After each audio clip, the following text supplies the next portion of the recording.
I hope that over the next few minutes I can take you on a little bit of a world tour around some of the issues that have been raised so eloquently this morning, and let you know, I'm going to suggest some of the things I think you can do about it, but just give you a sense of the enormity of the challenge, but the potential that we have for solution. So the World Bank Group has a mission of ending poverty, or helping our clients end poverty, and so it wasn't always self-evident that we would put such an emphasis on climate change and on sustainability.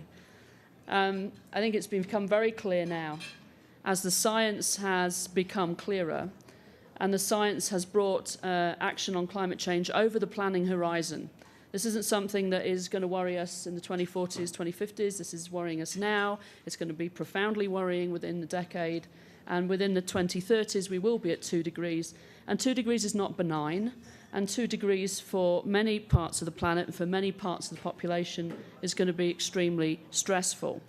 And so if we have an aspiration as an international community of making inroads into poverty, making inroads into equality, building more equal economic societies, and therefore putting the underpinning underneath prosperity, we're going to have a damn hard chance doing that if the world is warming at the rate that it is now. It's as simple as that. And so the science is clear. We believe now that the economics are also quite compelling. And at the end of this chat, we'll get back to the politics once again. I also come personally from a deep-seated personal belief that actual individual leadership makes an awful lot of difference. I first came to this country at the invitation of Bella Abzug and a bunch of extremely committed, sometimes crazy women, who asked me to come and work with them to set up an organization looking at women and sustainability. We do. And Bella used to harangue me on a regular basis, and for those of you who knew her, that wouldn't be of a surprise. But she always used to say to me, you know, Rachel, when you're standing at a fork in the road and both options are viable, I can't do the Bronx raspy accent, but when both options are viable, you better do the courageous thing. And what we're doing in the world this year and next year is going around looking for the people who are doing the courageous things, and there are many of them. Many of them are in this room. Many of them are elected leaders. Many of them are heads of financial institutions. Many of them are heads of businesses. Many of them are heads of communities. Some of them are in jail. But people are doing courageous things, and the question one is how do we connect the dots and how do we get to speed and scale? And so let me start by looking at these trends that we've all been mentioning and how they fit together and how they shape our future. So first of all, urbanization and the population dynamics. There'll be more on that, I think, later today and tomorrow. We are going to be living in a world of young, jobless populations in cities and urban areas. Those cities, some of them which do not even exist today, will be in Asia and in Africa, and they will predominantly be on the coast. When most elected leaders wake up in the morning today, this might be something that frames sustainability, the search for action on climate change, may be something that frames part of their concerns. But the thing that they worry about when they get out of bed in the morning is something called jobless growth. How do you achieve growth for a growing population, and how do you achieve growth which is more successful than that today in providing jobs and meaningful livelihoods to their population? One of the greatest challenges that we have is, and I would challenge some of the speakers this morning, is not to sell no as a proposition. Sackcloth and ashes don't get people elected. It's to sell the concept that we can grow green, we can create jobs, and that opportunity is one that is available for everybody. But in those cities, we have two options. We either create air which you can breathe. We create cities which are clean, which means that businesses want to invest and move into them. We build cities that have transport systems that allow the poor to get to work. And guess what? If the poor can get to work on mass transit, they are 20% more productive.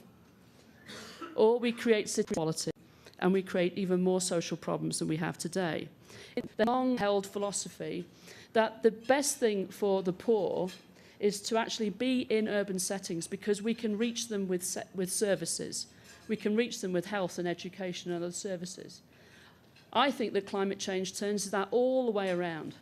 One of the most dangerous places to be if you are poor today is in a peri-urban informal settlement in one of the fast-growing cities of the world. Because most of those cities are exposed to extreme weather events at a rate and intensity that we have never seen before, which means landslides, which means destruction of their housing, which means destruction of the transport systems, and no likelihood of a job. Climate change is a threat intensifier. If we were concerned about urbanization, then climate change makes it all the more worrying. Climate change is a threat intensifier of the nexus between water, food, and energy. Somebody's already mentioned today that 2.8 billion people are living in water-stressed areas. That's projected to grow at a very fast rate over the next decade. A lot of the water that we need is not actually for our consumption. It is for agriculture. It is for fuel.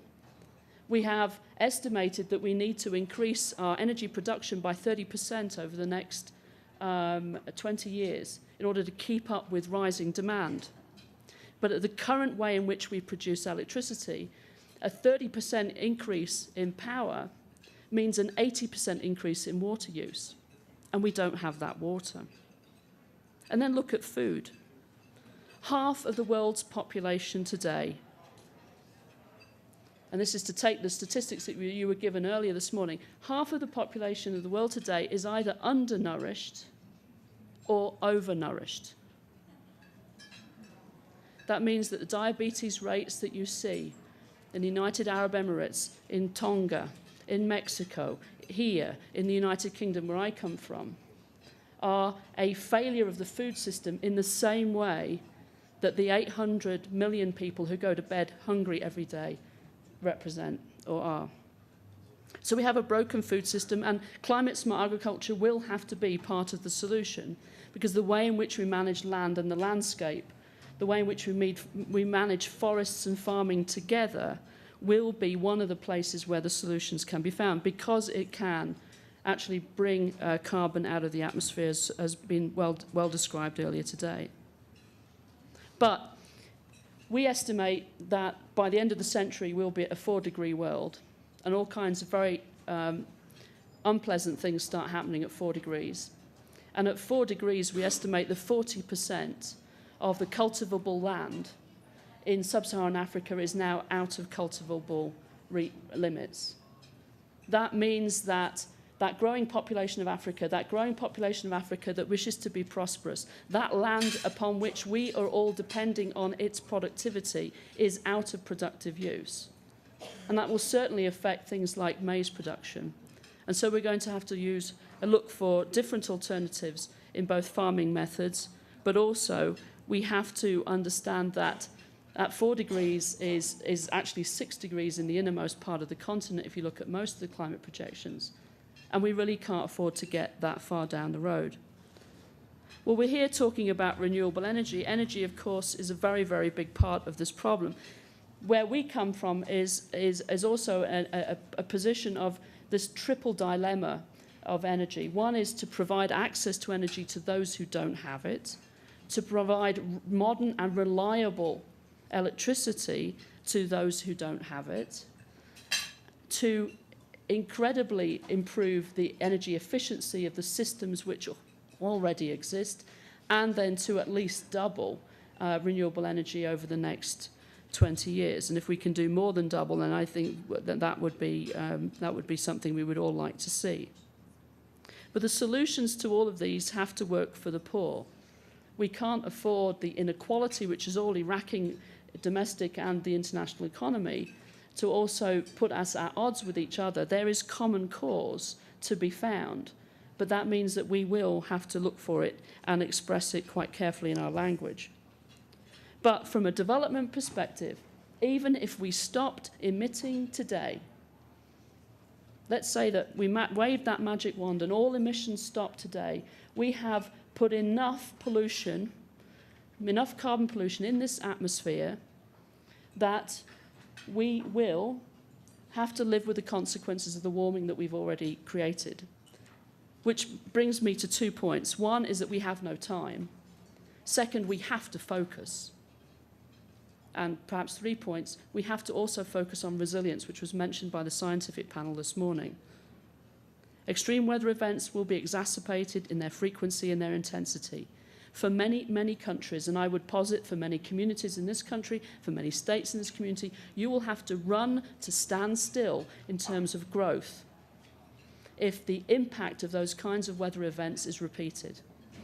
So for a country in the Sahel, which has hoped for growth of 3 or 4% a year and faces a knockback in growth of 2 to 3 percentage points every 2 years because of the cycle of drought becoming quicker, is very difficult to imagine how you work your way out of that. For the Philippines, who understood that they, on the one hand, economically were lucky that the super typhoon of last year only hit Tacloban, which wasn't the greatest economic driver in the Philippines economy, although it wiped out so many lives and has set so much back. If that typhoon were 200 miles further north and hit Manila, which accounts for 25% of the Philippine economy, they would be talking about wiping out a decade of prosperity, a decade of progress. And so resilience, building it in, both through soft infrastructure and hard infrastructure, is really important. But the resilience in communities and in societies, we know a lot about which communities do better. They're the communities that have ties that bind. They're the communities that have all kinds of informal systems already existing within them. They will do better in the next 2 decades in those places where climate change impacts are going to be felt the most. So this is an economic crisis. This is actually a financial crisis, and I think the panel on stranded assets will start teasing us about that, which I think is a story much to come, and I don't have time to talk about it now. But the renewable debate will be a very, very big, important part of this. 2/3 of the growth in demand for renewables will be outside of the OECD in the next 20 years. Today, renewables account for 19% of the global final energy consumption mix. Increasingly, that new installed renewable capacity is happening without any public financial support. It's happening in China, the Philippines, Morocco. It's happening in Uruguay. It's happening in Costa Rica. It's happening across Europe, and it's happening here. But it means putting investment climates in place which will allow us to take the inefficiency out of the global economy while we try to steer investment towards that which is affordable. So I'm just, as I see the 1 to 2 minute sign coming up, I'm just going to conclude with where I think the challenges are in the renewable debate as an absolutely central and fundamental component of this transition we've been talking about. First, the enormous inefficiency that we have in our current system. The fossil fuel subsidies in existence today are 5 times those subsidies offered to renewable energy. That is a number. Underlying that is the reality that most poor people believe that they benefit from fossil fuel subsidies. And so it is a political task, it is a task of political leadership to persuade the poor that they will do better without that badly targeted subsidy around their kerosene use, and they will do better by investing in a social safety net which will allow them to purchase energy and will allow them to not be penalised, but will allow the poor to do well without having to poison their air at the same time. Turkey, the Dominican Republic, Philippines, Mexico, Morocco, all have made significant moves in this direction right now. Indonesia will come once the new president has settled down. But there are the hidden subsidies, the indirect subsidies in an economy like the United States, and economies which are not moving from Venezuela to Argentina and elsewhere, pose a huge problem. So while we look at the billions that we need to invest in renewable energy, the trillions we're wasting is of significant concern. Second challenge, the high capital costs of renewable energy. The lower lifetime cost is often ignored by political leaders because of the upfront initial capital cost. We still haven't done well enough at scale in making that choice easy to make. And then renewable energy resources are inadequate in some places, which means that the solution for the cheap renewable energy resource might come from your neighbour's country. Well, that means that we hope that the two of you get along and that the two of you can actually negotiate a renewable energy pool or an energy pool that will allow you to share those resources. That, unfortunately, takes time. It's difficult to do, and it requires extraordinary patience. It's part of the soft diplomacy that other people have talked about that is much needed, and it must be at the forefront of US diplomatic efforts going forward. So we don't dictate at the World Bank Group, we listen, and sometimes listening means that the solutions are not as speedy as we would like, nor are they as at hand as we would like. But in conclusion, I would just want to say that we mustn't also get distracted by the 2 degrees. The challenge, the political challenge, is to reach an agreement at the end of 2015 that will allow us to be at 2 degrees, because it's a milepost to where we really need to be. I mean, many people, I think that the 2 degrees is actually the end point. No, no, no, no, no. By the end of this century, we have to have a global economy that is in balance with the Earth's chemistry, which means that we have to be at 0 net emissions.